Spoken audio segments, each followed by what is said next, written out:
Dear students, in this lecture I shall discuss transfer of title by non-owners or rule of nemo dat code non-habet.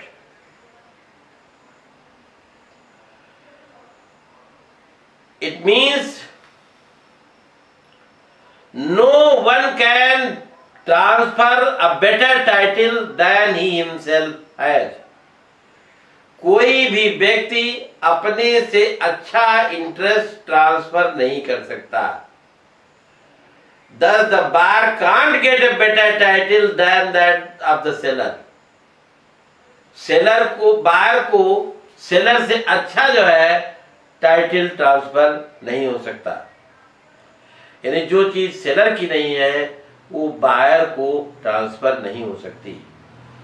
If the sellers own title is defective, यदि seller का अपना title defective है तो buyers title will also be defective. तो buyer का title automatically जो है defective होगा. सपोज कीजिए यदि हम चोरी का सामान खरीदते हैं तो उसमें हमको कोई राइट्स नहीं मिलता है क्योंकि वो चोरी का होता है और रियल ओनर उसको कभी भी जो है हमसे रिकवर कर सकता है. क्योंकि जो बेचने वाला था वो उसका नहीं था, चोरी का था, इसलिए चोरी के सामान के का जो बायर है उसको बेटर टाइटल नहीं मिल सकता. ये सेक्शन 27 में दिया हुआ है. Where goods are sold by a person who is not the owner thereof, यानी किसी ऐसे व्यक्ति द्वारा जब माल बेचा जाता है जो उसका ओनर नहीं है, and who does not sell them under the authority, authority के अधीन भी वो नहीं बेचता है, और with the consent of the owner, owner की कंसेंट से भी नहीं बेचता है, the buyer requires no better title to the goods than the seller has. तो सेलर से अच्छा जो है टाइटल उसको नहीं मिल सकता. लियो वर्सेस बेज का केस था. एक चोरी का घोड़ा बेचा गया था ऑक्शन द्वारा और अभी वो ले गया था जिसने खरीदा था. रियल ओनर को पता लग गया और वो घोड़ा जो है अपना ले गया. तो यहाँ पर जो है क्या है, बायर को कोई राइट्स नहीं मिलेगा क्योंकि वो हार्स चोरी का था. However, there are certain exceptions to this rule. इसका मतलब हुआ है कि हम आपसे कहें कि कौन व्यक्ति ट्रांसफर कर सकता है किसी सामान को, तो आप यही कहेंगे ओनर ही कर सकता है. लेकिन यदि ऐसी बात होती तो जो है ये मैं आपसे पूछता क्यों, तो कुछ लोग ऐसे भी होते हैं जो ओनर न होते हुए भी यदि बेचते हैं, नॉन ओनर है ट्रांसफर बाय नॉन ओनर्स, तो उनको बायर को अच्छा टाइटल प्राप्त होता है. जैसे जो है पहला है टाइटल बाय स्टॉपेल. स्टॉपेल का रूल एविडेंस एक्ट की धारा 115 में दिया हुआ है, जिसके अनुसार यदि कोई व्यक्ति किसी व्यक्ति को सासही विश्वास दिलाता है कि अमुक चीज सही है, होती सही नहीं, वो विश्वास दिला रहा है सही है, तो बाद में उसे ये कहने नहीं दिया जाएगा कि वो बात जो उसने कही थी सही नहीं थी. तो ऐसे केसेस में फॉर एग्जाम्पल आप की अपनी कार है, आपसे थोड़ी दूर पर 2 मीटर पर दूरी पर खड़ा हुआ है आपका दोस्त और वो बताता है ये कार हमारी है, मैं 50,000 इसको बेच रहा हूं, और आप चुप रहते हैं, खंडन नहीं करते कि बेचने वाले कौन होते हैं. तो यहां पर जो है यदि वो आपका दोस्त आपकी कार बेच देता है तो उसको खरीदने वाले को अच्छा जो है टाइटल प्राप्त होगा. सेकेंड है सेल बाय मर्केंटाइल एजेंट. वाणिज्यिक एजेंट द्वारा विक्रय, सेल. मर्केंटाइल एजेंट एक एजेंटों में अच्छी क्वालिटी का एजेंट माना जाता है। उसको खरीदने और बेचने का मालिक की ओर से राइट्स होता है, जैसे नीलाम करता, उसको हम एक रजिस्ट्रेशन दे कर सकते हैं। When mercantile agent sells the goods in the ordinary course of business, the buyer gets valid title to the goods even if he is not the owner of the goods. Section 27 का paragraph second है। तो ये exception जो है innocent buyer को protect करता है।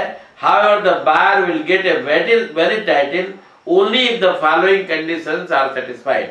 Number 1 है, the mercantile agent must be in possession of the goods or of the document title to the goods.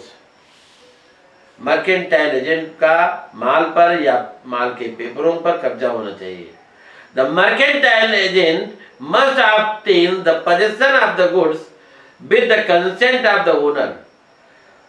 Mercantile agent ने माल मालिक की कंसेंट से पोजेशन में प्राप्त किया हो। थर्ड है, the mercantile agent must sell the goods at his capacity as an agent.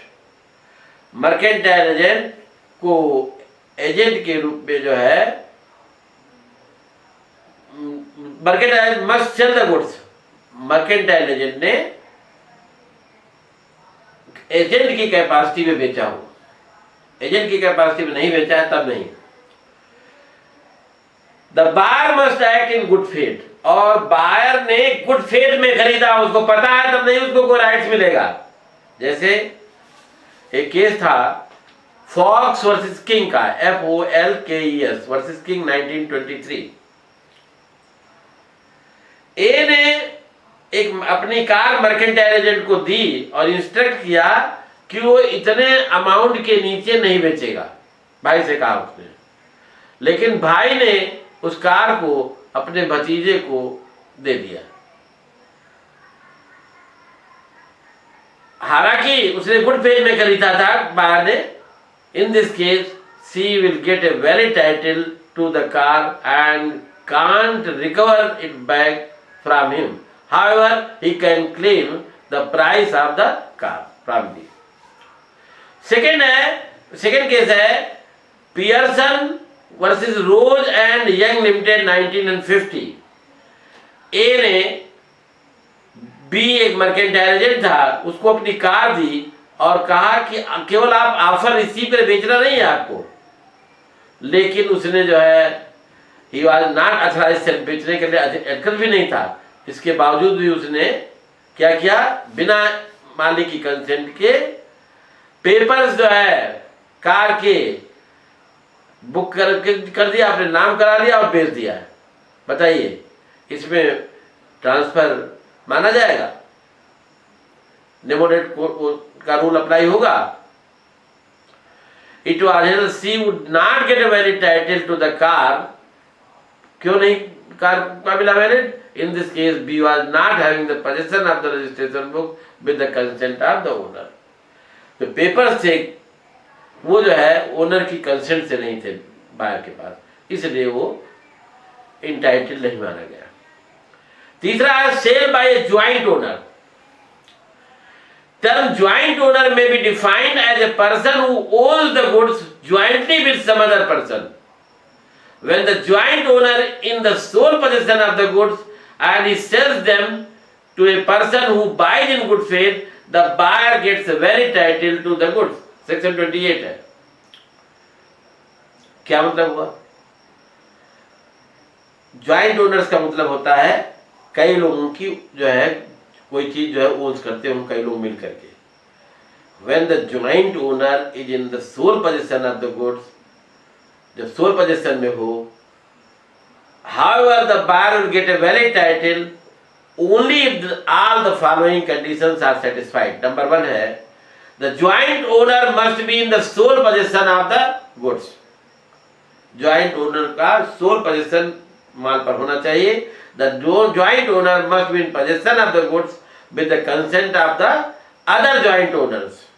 and third है the buyer must buy the goods in a good faith and he should presume that the seller the joint owner has the full authority to sell the goods. कहने का मतलब है buyer ने good faith में खरीदा हो तभी माना जाएगा, यदि गुड फेथ में परचेज नहीं किया है तो फिर नहीं माना जाएगा। फिर है नेक्स्ट एक्सेप्शन है सेल बाय अ जॉइंट और sale by a mercantile agent, sale by a person in possession under a voidable contract, sorry sale by a person in possession under a voidable contract. Section 29 है, ये section 179 की तरह ही है contract act की। Sometimes a person obtains the possession of the goods by coercion, influence, fraud or misrepresentation. कभी कभी कोई व्यक्ति फ्रॉड करके, अंडर इन्फ्लुएंस करके, मिसरिप्रेजेंट करके या जबरदस्ती माल ले आता है।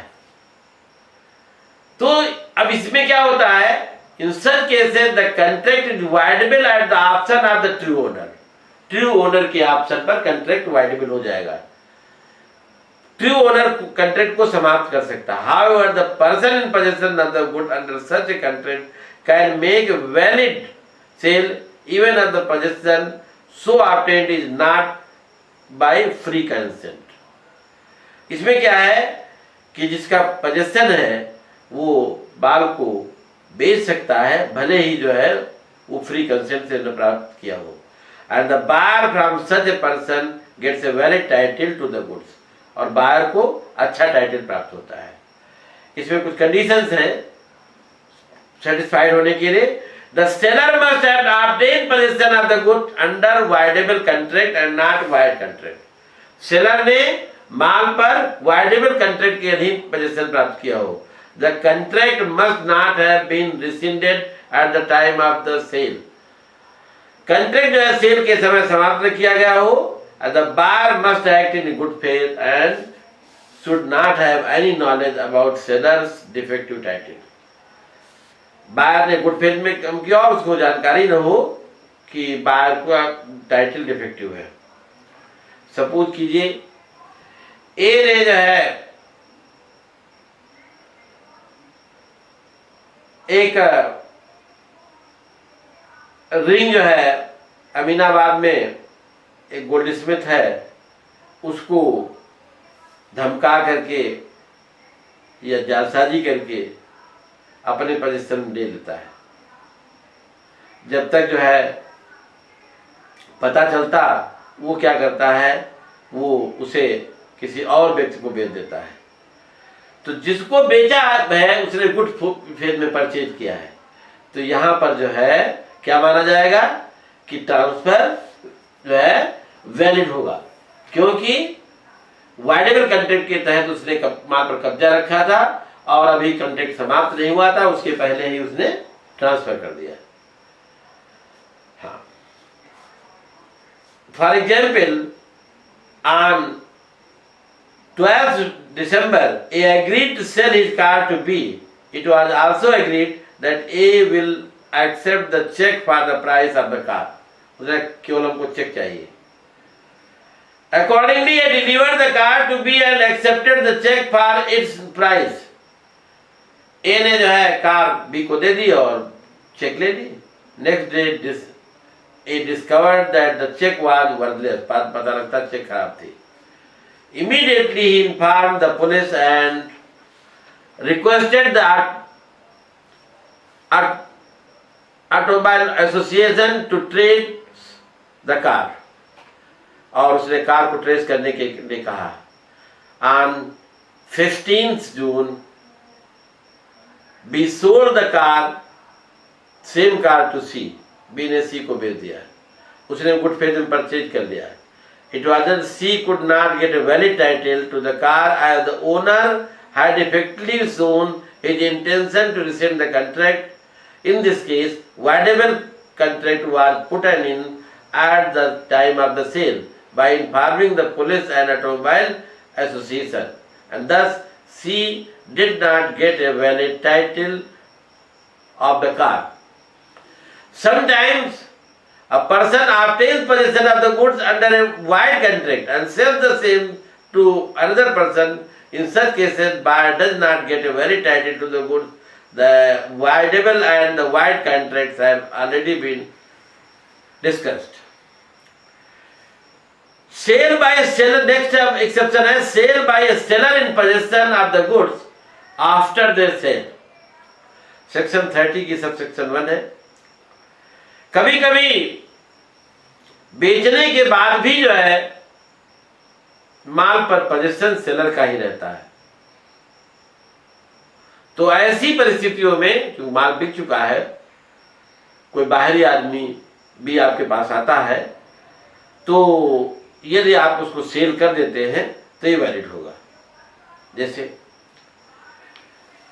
In such cases second buyer gets a valid title to the goods if he buys in the good faith and without any notice of the prior sale. Suppose कीजिए आप सुबह जब क्लास आ रहे थे तो आपने एक एयर कंडीशनर खरीदा रास्ते में इंजीनियरिंग कॉलेज पर, पैसा भी पे कर दिया और कहा कि आप हमारे घर जो है आज सुबह शाम को 4 बजे भिजवा दीजिएगा। 4 बजे के पहले ही जो है कोई बचत बिक चुका है, लेकिन पोजीशन जो है ओनरशिप नहीं रहेगी, पोजीशन अभी बाहर सेलर का ही है। अब कोई अननोन बाहर आता है और वो कुछ महंगा लेने के लिए तैयार है तो वो बेच देता है। तो यहां पर जिसने खरीदा था पहली बार उस पर भले कोई मुकदमा करे, लेकिन जो सेकेंड बायर है उसको अच्छा टाइटल प्राप्त होगा क्योंकि उसको जानकारी नहीं थी। नेक्स्ट है seller by a buyer in possession of the goods after their sale. कभी कभी सेल के बाद भी जो है sale by buyer in possession, अभी खरीदा नहीं है लेकिन कब्जा आ जाता है बायर के पास, तो उसको बेच देता है। जिसको बेच देगा उसे वैलिड ट्रांसफर माना जाएगा। Section sub section 2 of section 30 है sometimes with the consent of the seller the buyer obtains the position of the good which he has bought or agreed to buy from the seller but the seller still has some lien or the other rights over the other. इस पर एक illustration दे रहे हैं। Suppose कीजिए आपको एक AC खरीदना था और आप इंजीनियरिंग कॉलेज की दुकान पर गए। दुकानदार ने कहा ये फला कंपनी की बहुत अच्छी एसी आई है और बड़ी हवा देती है, तो आपने कहा जब हम 1 हफ्ते चला के देख रहे हैं और यदि आप जैसी बता रहे हैं वैसी निकली तो हम खरीद लेंगे। तो कहने का मतलब है अभी विक्रय नहीं हुआ है, लेकिन सेलर जो है, लेकिन विक्रय होने के बावजूद भी जो है बायर को ओनरशिप नहीं मिली है, पोजीशन उसका है। तो ऐसी स्थिति में यदि एसी आपने कहा हम 1 हफ्ते चला के देखेंगे ठीक होगा ले लेंगे, आप यहाँ ले आए अपने घर पर, 2 दिन चलाया, अपने पड़ोसी से कहा आप लाए थे नहीं पैसे की जरूरत पड़ गई है और इसको आप खरीद ले। तो यदि वो पड़ोसी आपका वो खरीद लेता है तो ऐसी स्थिति में सेलर आप पर भले कोई कार्यवाही करे बायर पर, लेकिन जिसने खरीदा है उसे अच्छा टाइटल प्राप्त होगा। सेक्शन 30 की सब सेक्शन 2A कहती है। फिर फाइंडर ऑफ गुड्स भी कुछ परिस्थितियों में जो है माल जो है बेच सकता है, और यदि वो उसने बेचा है तो जिसको बेचा है उसे अच्छा टाइटल प्राप्त होता है। फाइंडर ऑफ गुड्स सेक्शन 169 में कॉन्ट्रैक्ट में है। कभी कभी जो है पानी या प्लेजी द्वारा भी ट्रांसफर किया बेच दिया गया है तो वो भी वैलिड माना जाता है। Thank you very much.